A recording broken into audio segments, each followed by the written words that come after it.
ఈటెల రాజేందర్ బీఆర్ఎస్‌లోకి వెళ్తాడు అనే దాని మీద కూడా పెద్ద ఎత్తున చర్చలు వినిపించాయి గదా! దీనికి బలమైన కారణం ఏంటి అనంటే, ఈ కాళేశ్వరంకి సంబంధించి పంప్ హౌస్ గురించి నడుస్తా ఉంది కదా! చర్చ అంతా. అక్కడ నీళ్లున్నాయి, నీళ్లు లేవు. ఇంకోటి మేడిగడ్డ కుంగిపోయింది, కూలిపోయింది, కాళేశ్వరం కూలేశ్వరం అయిపోయిందని చెప్పి ముఖ్యమంత్రి రేవంత్ రెడ్డి మాట్లాడుతున్నాడు గదా! దాని మీద ఈటెల రాజేందర్ బీఆర్ఎస్‌కి పాజిటివ్‌గా మాట్లాడిండు. సో, దానివల్లనే ఇప్పుడు రాజకీయంలో అంతా కూడా ఈటల రాజేందర్ బీఆర్ఎస్ పార్టీలోకి పోతా ఉన్నాడు అనే దాని కూడా పెద్ద ఎత్తున చర్చ వినిపిస్తూ ఉన్నది. ఈటల రాజేందర్ మాట్లాడింది ఏదైతే కాళేశ్వరం వల్ల యూజ్ చేసుకోవచ్చు, కాళేశ్వరం వల్ల నీళ్లు తీసుకురావచ్చు అన్న దాని మీద కూడా ఇటు గత ప్రభుత్వాన్ని సపోర్ట్ చేస్తూ మాట్లాడిండు అనే దాని మీద కూడా మనం చూసాం. సో, ఆ నేపథ్యంలోనే ఈటల రాజేందర్ బీఆర్ఎస్ పార్టీలోకి వెళ్తున్నాడు అనే దాని మీద కూడా చర్చ వినిపించింది. సో, నిన్న సోమాజిగూడ ప్రెస్ క్లబ్లో కూడా ఈటల రాజేందర్ మరోసారి మాట్లాడడం జరిగింది. ఒకసారి దానికి సంబంధించినటువంటి వార్త చూద్దాం. దిశ పేపర్లో రావడం జరిగింది. అది సీఎం క్షమాపణ చెప్పాలి, అహంకారంతో మాట్లాడడం మానుకోవాలి, ఎంపీ ఈటెల రాజేందర్ మాట్లాడినటువంటి నేపథ్యం. కాళేశ్వరం ప్రాజెక్టు వివాదంలో బీఆర్ఎస్ నేతలు రిటైర్ ఇంజనీర్లను ఉద్దేశించి ముఖ్యమంత్రి రేవంత్ రెడ్డి చేసిన వ్యాఖ్యలు పూర్తిగా అవాస్తవమని, అహంకారంతో నోటికి ఏది వస్తే అది మాట్లాడడం మానుకోవాలని ఎంపీ ఈటెల రాజేందర్ హెచ్చరించారు.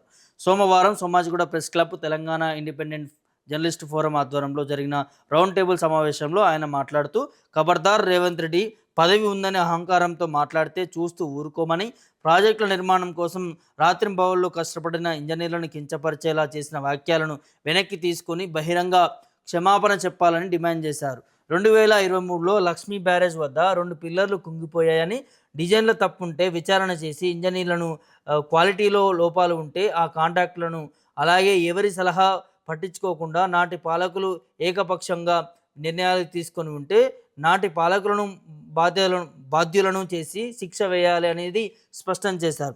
వారి సూచనలు పట్టించుకోరనే దాన్ని కూడా మాట్లాడినటువంటి నేపథ్యం. మేడిగడ్డ కూలిపోయిందని, అన్నారం సుందిల్లా పనికిరాదని సీఎం అనడం సరికాదనేది ఈటల పేర్కొన్నారు. ఎన్డీఎస్ఏ పేరు చెప్పి తప్పించుకుంటున్న ముఖ్యమంత్రి ఇక్కడి రిటైర్ ఇంజనీర్లు, సాగునీటి నిపుణులు సూచనలను ఎందుకు పట్టించుకోవడం లేదనేది ప్రశ్నించారు. బ్యారేజీతో సంబంధం లేకుండా కన్నపల్లి నుంచి నీళ్లు తీసుకొచ్చి ఇంజనీర్లు సూచిస్తున్న ముఖ్యమంత్రి భేషజాలాలకు పోతూ రైతాంగం నోట్లో మట్టి కొట్టే ప్రయత్నం చేస్తున్నారనేది మండిపడ్డారు. కార్యక్రమంలో రిటైరు ఇంజనీర్లు దామోదర్ రెడ్డి, వెంకటేశం, శ్రీధర్ దేశపాండే, వెంకట రామారావులు మాట్లాడుతూ, గోదావరిలో ప్రాణహిత వద్ద నీటి లభ్యత ఉంటుందనేది సిడబ్ల్యూసి కూడా పేర్కొందనేది గుర్తు చేశారు. రైతాంగాన్ని దృష్టిలో పెట్టుకొని నీళ్లు ఎత్తిపోయాలనేది సూచించినటువంటి నేపథ్యం. సో, ఇది ఏదైతే ఈ రిటైర్ ఇంజనీర్లను ముఖ్యమంత్రి తిట్టిండు కదా మొన్న, దానికి సంబంధించి అలా తిట్టడం సరికాదు ఇంజనీర్లను అని కూడా మాట్లాడారు. కాళేశ్వరం దాంట్లో ఏది తప్పు జరిగినా కూడా గత పాలకులని విమర్శించండి, కానీ ఇంజనీర్లను ఒక పార్టీకి అంటగట్టి వారిని దూషించడం, తిట్టడం అనేది సరికాదు. ముఖ్యమంత్రి భాష మార్చుకోవాలనే దాని మీద కూడా ఎంపీ ఈటల రాజేందర్ చెప్తున్నటువంటి నేపథ్యం కనిపిస్తూ ఉన్నది. ఏదైతే ఈ ప్రాజెక్టుకు సంబంధించి కూడా ఈ నిపుణులు చెప్తా ఉన్నారు, అదేవిధంగా ఇంజనీర్లు చెప్తా ఉన్నారు, వారి సలహాలు సూచనలు ముఖ్యమంత్రి రేవంత్ రెడ్డి తీసుకోవాలి కదా అనే దాని మీద కూడా మాట్లాడుతూ ఉన్నారు.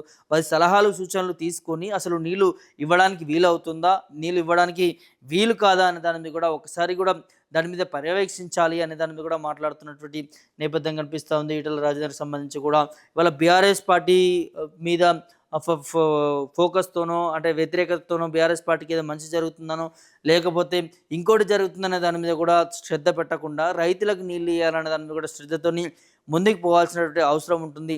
రైతాంగమే ఇంపార్టెంట్ కదా, రైతులకు నీళ్ళు ఇచ్చే యోచనలో ముఖ్యమంత్రి ఎందుకు ఆలోచించట్లేదు? పదే పదే బీఆర్ఎస్ పార్టీ చేసింది కదా అంటే వాళ్ళ మీద బాధ్యతలుగా తీసుకుని వాళ్ళని విమర్శించండి, కరెక్టే, వారి మీద చట్టపరమైనటువంటి చర్యలు ఏమైనా ఉంటే కూడా తీసుకోండి. కానీ ఇప్పుడు ఈ రిటైర్ ఇంజనీర్లను కావచ్చు, వీళ్ళందరూ కూడా చేసిన దాన్ని ఎందుకు వీరిని పార్టీకి అండగట్టేటటువంటి ప్రయత్నం చేస్తూ ఉన్నారు, వీరు చెప్తున్నా కూడా ఎందుకు వినట్లేదు అనే దాన్ని కూడా ఈటల రాజేందర్ మాట్లాడుతూ ఉన్నారు. సో, ఇక్కడ కొద్దిగా బీఆర్ఎస్ పార్టీని సపోర్ట్ చేస్తున్నట్టు అనిపించింది. కాళేశ్వరంకి సంబంధించి కూడా తప్పే, మేడిగడ్డ కుంగిపోయిందని అన్నారం సుందిల్లా పనికిరావని సీఎం మాట్లాడడం కరెక్ట్ కాదు అనే దాన్ని కూడా ఈ బీఆర్ఎస్ నేతలు మాట్లాడింది, ఇటు ఈటల రాజేందర్ మాట్లాడింది, రెండు కూడా ఒకటే విధంగా అనే విధంగానే కనిపిస్తూ ఉన్నది. ఇటు ఈటల రాజేందర్ మాట్లాడడం, ఇటు ఈ బీఆర్ఎస్ నేత కేటీఆర్ కావచ్చు, హరీష్ రావు కావచ్చు, ఈ బ్యారేజ్ల వల్ల కాళేశ్వరం వల్ల ఎంతో యూజ్ అవుతున్నది, ప్రభుత్వం తీసుకోవాలనే దాని మీద పదే పదే వారు మాట్లాడుతూ ఉన్నారు కదా.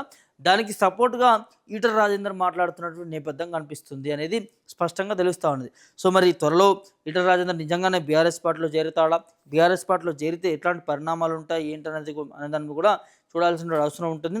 అయితే ఇక్కడ స్పష్టంగా ఒక ఎవరైనా కూడా రాజకీయ నాయకుడు ఒక పార్టీని సపోర్ట్ చేస్తూ మాట్లాడిందంటే ఖచ్చితంగా అక్కడ ఆ పార్టీకి సంబంధించి కూడా ఏదో సంబంధాలు ఉండొచ్చు, లేకపోతే పార్టీలోకి వెళ్ళేటటువంటి ప్రయత్నాలు ఏదైనా జరగవచ్చు అనేది దాని మీద కూడా గుసగుసలు వినిపిస్తూ ఉంటాయి. ఊహాగానాలు ఎన్నో మనం చూస్తూ ఉంటాం. రాజకీయం అంటేనే మనం చూస్తూ ఉంటాం, ఇట్లాంటి పరిస్థితులు ఉంటాయి. సో దాన్ని మరి ఇంత అంటే సోషల్ మీడియా మాధ్యమాల ద్వారా కూడా ఈటల రాజేందర్ బీఆర్ఎస్లోకి పోతున్నాడు అన్నదాన్ని కూడా భారీ ఎత్తున వస్తున్నప్పుడు దీన్ని ఎందుకు అపోజ్ చేస్తలేడు అన్న దాన్ని కూడా ఒకటి వినిపిస్తాం. గతంలో జీవన్ రెడ్డి విషయంలో కూడా మనం అదే చూసినాం. ఇప్పుడైతే కాంగ్రెస్ పార్టీకి బాయ్ బాయ్ చెప్పినప్పుడు చాలా వరకు కూడా చాలా మీడియాలు, చాలా సోషల్ మీడియాలో కూడా ఈ జీవన్ రెడ్డి బీఆర్ఎస్ పార్టీలో జాయిన్ అవుతాడని దాన్ని కూడా పెద్ద ఎత్తున వినిపించింది. అప్పుడు ఇదే విధంగా సైలెంట్గా ఉన్నాడు జీవన్ రెడ్డి. చివరికి చూస్తే కేసీఆర్ సమక్షంలో బీఆర్ఎస్ పార్టీలో జాయిన్ అయిపోయింది. ఇప్పుడు ఈటల రాజేందర్ వర్షన్ కూడా అట్లనే ఉన్నది. ఎందుకంటే ఈటల రాజేందర్ బీజేపీ పార్టీలో ఇమ్మడలేకపోతా ఉన్నాడు. ఒకవైపు బండి సంజయ్, ఇంకోవైపు కిషన్ రెడ్డి, ఎవరికి వారే సెల్ఫ్ డబ్బాలు కొట్టుకున్నటువంటి నేపథ్యం కనిపిస్తూ ఉంది. ఈటల రాజేందర్ని టార్గెట్ చేస్తూ చిన్న చూపు చూస్తున్నారన్న దాన్ని కూడా వారి అంతర్గతంగా నాయకులు కూడా మాట్లాడుకుంటున్నటువంటి పరిస్థితులు కనిపిస్తూ ఉన్నాయి. కాబట్టి చూద్దాం మరి ఇట్లాంటి సంఘటనల్లో ఒక పార్టీకి సపోర్ట్ చేస్తూ మాట్లాడుతున్నాడు అనే దాన్ని కూడా సోషల్ మీడియాలో వింటున్నాం మనం. సో మరి ఇక్కడ కూడా మనం స్పష్టంగా చూస్తే కూడా ఈ బ్యారేజ్ల వల్ల అంటే గతంలో తను మంత్రిగా కూడా ఉన్నాడు బీఆర్ఎస్ పార్టీలో, 10 సంవత్సరాల గవర్నమెంట్లో కూడా తను మంత్రిగా కూడా పనిచేస్తున్నటువంటి నేపథ్యం ఉంది. కాబట్టి సో తనకు తెలిసినటువంటి అంశాలన్నింటిని కూడా మాట్లాడినందని కూడా కొంతమంది చెప్తున్నారు. చూద్దాం మరి ఈ వివాదం అంతా కూడా ఎక్కడికి దారి తీసేటటువంటి అవకాశం ఉంటుంది. ఒకవేళ మీరేమనుకుంటున్నారు ఈ వీడియో చూస్తున్నటువంటి ప్రజలారా? ఈటల రాజేందర్ బీజేపీ పార్టీలోనే ఉంటాడా, లేకపోతే బీఆర్ఎస్ పార్టీలో జాయిన్ అవుతాడా, తన రాజకీయ భవిష్యత్తు ఏ విధంగా ఉండబోతుంది, ఏ విధంగా ఉంటే బాగుంటుందని దాన్ని కూడా మీరు కామెంట్ రూపంలో తెలియజేయండి.